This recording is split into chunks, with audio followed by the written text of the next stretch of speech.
Hello and welcome to the show. Now, we had a bit of a problem this week, and that most of this week has been underwater. In fact, it's been raining so much that on a cautionary note, I started building an ark and collecting animals 2 by 2. But now suddenly today, the day we have to hand in this show to Ignition, the sun has come out. So this means two things. I have a partially built boat that smells of animal for sale, and we have an opportunity to show you two of the coolest bikes we've ever ridden, and they're both two-stroke. The first is possibly the coolest bike on sale today. That is the Suter 500 two-stroke. Okay, Eskil, first question. What are you doing in South Africa? First of all, we made some holiday here and met all our good friends and enjoyed the warm weather. We have winter in Switzerland, and so we escape a little bit the cold and the COVID lockdowns. I used to watch you in the 90s on TV. You were good. You were damn good. Yeah, we did some Grand Prix, 250 and 500, and that's of course was on good level, and we had a good fun and good time. Yes. Now I want to know is how does a racer go from professional racing to actually building motorcycles? Yeah, we had a small team with 6-7 people, and as a Swiss rider, you're not really attractive for a factory rider because the market behind is quite small, and so it was for us impossible to get to factory bikes, so we have to build them by ourselves. So we built first our own cylinders, then exhaust, carburetors, finally almost the whole engine, and installed the first engine dyno, the first CNC machines to make the parts, and then when I stopped racing, it's more or less a smooth transit into business. We start to selling racing parts to our former competitors, and of course we had all the contacts to the motorcycle factories, and had immediately entries with our clutch system in there, and so on and so on. Yeah. You also did frames. I believe you even won a championship with one of your frames with a certain quite famous rider. No, we don't do frames. We do motorcycles. This is a little bit a problem of the Moto 2 class, because you need to use that standard engine from the series. Everybody thinks you just need to make a frame, but you need to make a motorcycle. You need to make aerodynamics, cooling system, throttle cable, wiring loom, everything, and then finally you are forced to install this kind of production engine, which I don't really like too much. And then Moto 2 gives you kind of an image as a frame builder, but it's not a frame. You build motorcycles, and also we did some other race motorcycles, Kawasaki MotoGP and some other stuff. And the frame is just a part of it, It's 1,000 parts on a motorcycle, and one of them is the frame. So. Speaking of motorcycles, I mean, we can see very clearly behind us that you do in fact build motorcycles. What was the idea behind building this, the 500? Yeah, like I said, I was riding 500 Grand Prix in '98, and this is the best experience you ever can have in two-stroke 500, because they're so light and so powerful, and it's really something you need to experience, and then you understand. And there were never V4 bikes for sale, because the Japanese factory bikes always goes back to Japan, and for many people it was always a dream to have a V4 factory machine. But also the historic bikes now, out from this championship from that time, you cannot really use it because there is no spare parts around, So we had once in the evening a stupid idea and said, okay, let's build a 500 V4, because we had some parts laying around, like a cylinder and exhaust unit from the 500 project we did working before. We have for us a chassis, to build a chassis and stuff. Yeah, I think let's build an engine and make a 500 bike. But then it was much more. It was really a complete development from A to B. You need to finally make a gearbox and all the parts. Yes, yeah. This is two-stroke fuel injected. Now, fuel injecting two strokes was always something very tricky, yet you managed to get it right. That must have been something. Yeah, it was not that tricky, because we have a lot of experience in this field. Make injection and mapping for many different engines, and it was just, I think, a good cooperation with our engineers together, and then we had it quite quickly ongoing. how involved are you in the development of this? I'm sure you've got engineers and all sorts of people. How hands-on are you? Yeah, let's say on this bike I did quite a lot myself. So I designed the chassis swing arm, the whole aerodynamics, ergonomics I did myself. Engine part of it, the layout, but then into the details that was done by my engineers. They're strong in make the calculation for the balancing of the crankshaft and all these sort of things. And then development again was quite deeply involved. But I must also say it's kind of a hobby, you know. We don't spend full time on it. We really, when we had time beside, we working on the dyno, make all the exhaust development and so on and so on. But therefore, it also took a few years to build this bike. Normally, we can do it in half a year to build such a bike from white piece of paper till it's finished. But this bike we took about 4 years because we really looked to it more or less as a hobby, you know. So yeah. I'm going to say you're a bit like Elon Musk, you know, who builds Tesla, but better because you build motorbikes. I know this is a different number, but you know, we are involved in building racing motorcycles since many years. And for instance, we did the Kawasaki MotoGP bike from 2003 to 2007, and there was also the Mahindra Moto3, which Brad Binder had his first podium in the Sachsenring Grand Prix. That was my machine, and that makes me also proud to be part of that story, you know. The 500 behind us, I mean, the last bikes we sort of saw racing on TV was kind of, I think it was 2001, Valentino Rossi won that year. How close is this to those machines that we saw then? Let's say quite close. Let's say from weight and performance is about very similar. We have much better torque today, much better torque curve, and of course the chassis is much more modern. So I think with this bike, Valentino Rossi would have quite an easy game to win the championship. When I see the development was going into the Grand Prix chassis in the last 10 years, this is all in this bike. You still got the factory, it's still open, you people can still buy these, is that right? Yeah, we always gather a few orders and then we build the next batch, 5-6 machines, what we just at the moment doing. You know, we have another few orders together and we're building now machines that should be ready in 2-3 months. And if somebody wants to buy one, how would they go about doing it? Yeah, they just need to contact us and then we work out the details of the contract, down payment, and then it's 10,000, 112,000 euro means it's about 195 million rand. Eh? Well, I don't know. The president's giving a speech tonight, so it might be more. No, it's really something. But when you look back, the old factory machines on this level, you know, with this old fully machine and titanium and finest parts, they cost $1 million that time. So it's actually quite cheap what we're talking about. You know. It costs less than a supercar, and this is way more special than a supercar.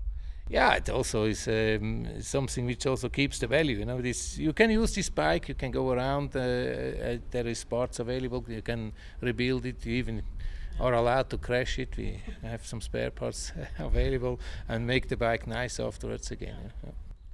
Well, thank you very much, Eskil, for joining us. We're really privileged to have you not only in South Africa, but have you with your machine here at Red Star today.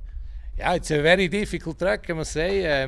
There's corner by corner by corner, and you don't have any overview because it's all on the same altitude level. So it will take me a few laps to find out where it goes along. You know.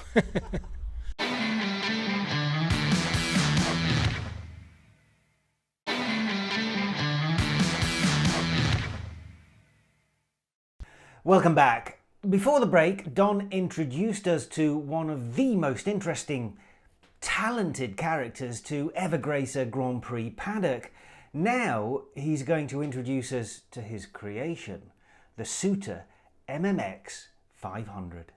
Am I the biggest guy that's ever ridden one of these? Let's go first gear. I think so.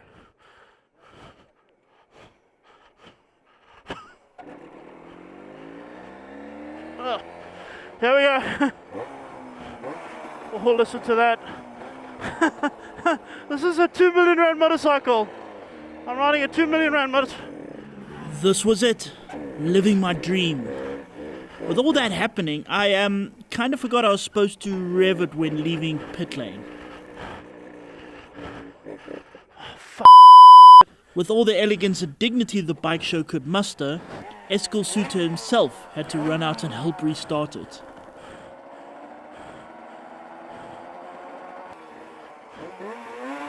Right, let's try that again. Oh, there we go. I grew up in awe watching 500cc Grand Prix bikes. To be riding one is certainly a dream come true. There are some barriers though. This is the most expensive bike I've ever ridden, and I haven't been on track for nearly 6 months. What better way to dust off the cobwebs than on the most expensive bike I've ever ridden while the owner is watching? Okay, here we go so far. Getting a bit warmed up. We're coming down to the straight now. Let's open it up, see what she's got. Whoa! Whoa! Whoa! Oh, oh, oh, bloody hell brakes! Bloody hell brakes! Holy cow! What the hell is that? That's 195 horsepower. I've ridden 195 horsepower. This is like a billion. Whoa! What makes the difference is the way the two-stroke feels. A four-stroke will stroke your ego and wipe your brow as it gradually gives you a push. A two-stroke puts on a giant steel cap work boot and gives you a good kicking. Flipping this way, I'm so scared of this throttle. I'm so scared of everything. But it's not just the motor that makes the difference. Here's the thing. This thing weighs 126 kilograms. Your super bike weighs almost 100 kilograms more. It's half the weight of an adventure bike. But then again, the motor does help. There we go again. Then it's time to hit the anchors. Whoa, these brakes! There's not even one finger braking. It just stops. It's like I was doing 200 back there. Suddenly I pull the brakes and then I'm doing 4. The performance of the Suter is incredible, but what is perhaps even more so is how good it feels. Limited run bikes by specialist manufacturers are usually praiseworthy, but if we're honest, tend to feel a bit rough and sort of shed-made. Whereas this bike could have left the stringent factories of any of the top Japanese manufacturers. It feels that good. I can't believe it. I'm getting used to this now. It's actually rather smooth. Most of all, it's a 500 two-stroke Grand Prix bike. I've met my childhood hero, and it was better than anything my overactive imagination could ever dream of.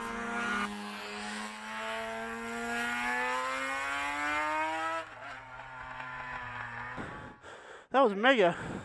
That was mega. Jeez, like, I can't get over this thing. I've never ridden anything like that before in my life. That's incredible. I'm a bit tired, I'm not going to admit. I'm going to admit. I am so jealous right now. It actually physically hurts. What an amazing opportunity. And even if it was only 3 laps, it's something that Don will remember for the rest of his life. To give you a bit more insight into what it's like riding a 500 two-stroke and the Suter 500 in particular, I'm going to show you a bit of corporate Suter footage now. Don't groan and switch channels, because you'll want to hear what these two mega legends of Grand Prix racing have to say on the matter. So let's cross over to Freddie Spencer and Wayne Gardner. Two-stroke, there's a purity to watching them. They're very unique in how the visual aspect of it and the way they respond under acceleration, the sound, the smell, all those things. And as human beings, that's what we respond to, what we see, what we sense, and what we feel. And the two-stroke bikes give you all of that. And so people, when they watch it, they get goosebumps and they get a smile. The Suter 500 is just an incredible bike. A couple of things I noticed right away is the nice feel of the chassis and the power and the torque of the engine. And the fact that it's fuel injected gives it a preciseness that brings it into the modern era of engine response. It's got a lot of acceleration. You're constantly moving over the bike to try and control it and get your weight over the front and on the back, and it's a huge exercise in itself to be able to ride one. It's just got this rawness about it that's exciting and very, very sexy.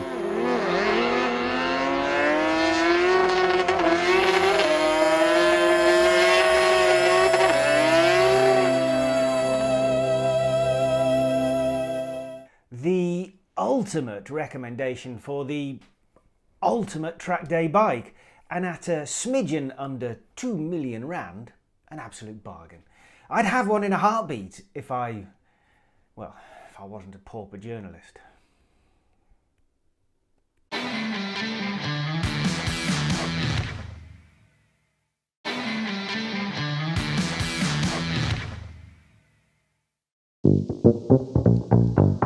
Welcome, good people, to the Formula K go-kart track in Benoni. And we are here to ride this. It's a Kawasaki supermoto. The chassis is a narrow light number that was originally part of an innocent KX500F. Now somebody has crowbarred a KX500 two-stroke motor into it and turned it into Motard Godzilla. This is the man responsible. His name is Jack Black, or as he is better known here in South Africa, Jacques Swart. And he has done some good work. Then we get to the motor itself. It's from a 1988 KX500, except Jacques has cleverly mounted a starter motor. More so, he's replaced the standard electronic system with one from a KTM 300 Enduro bike. That way it has a charging system and a battery for the electric start. What's significant about this particular day is that Jacques is bravely letting us film at this bike's inaugural ride. That's right, it's the first time at a circuit. To try it out, we have our old friend Jason Vessels, whom you might remember as the Motard nutter who rode the KTM 890 SMT with us. He was the first to leave the pits and looked somewhat more timid than his usual Motard stunts. We are guessing this thing should be a handful.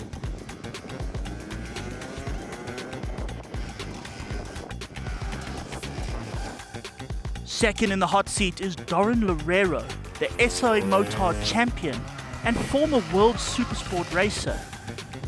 Even he, who is famous for his wheels hardly ever being in alignment, took it easy, apart from a little wheelie or two. Then it was time for the saggy journalist to have a go.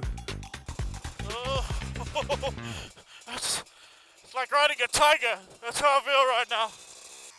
Okay, easier first.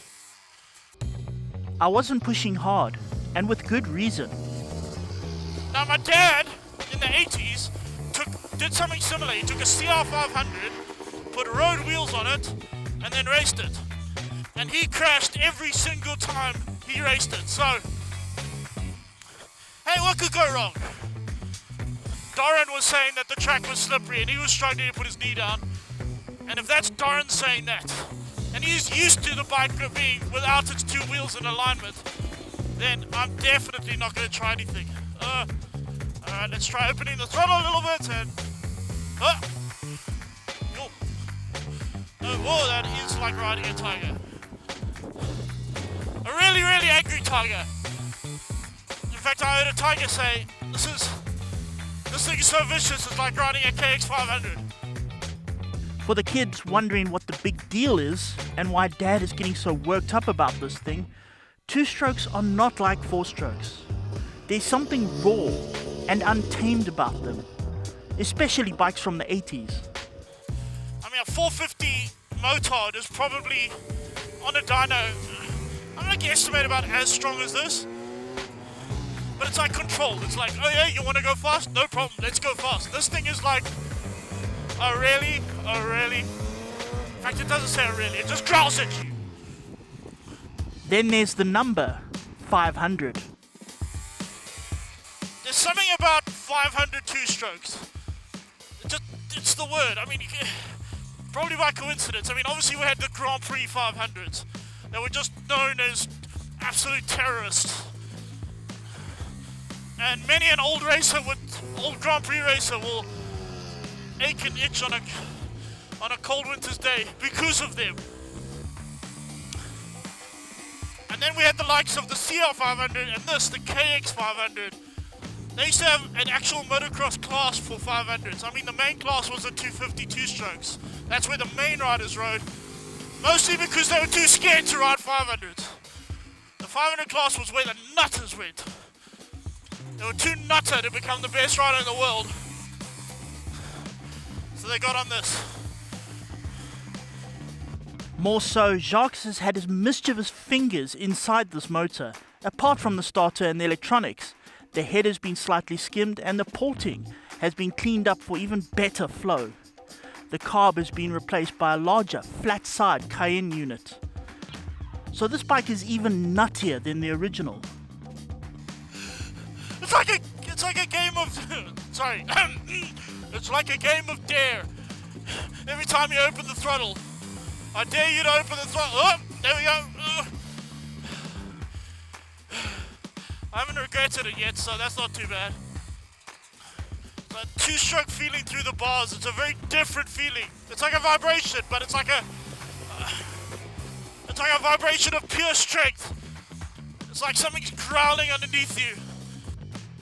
That growl is possibly an earthquake. While the motor is pure vengeance, the suspension still needs some work. Oh, but wide here, it's okay. I haven't crashed. Don't crash, Donovan. Don't crash, Donovan. The thing is, the suspension is still essentially motocross, so that's one of the reasons why they were struggling to get it a turn. That needs some adjustment. Remember, this is the first time this bike has been ridden in anger around a racetrack. So it needs a lot of tuning.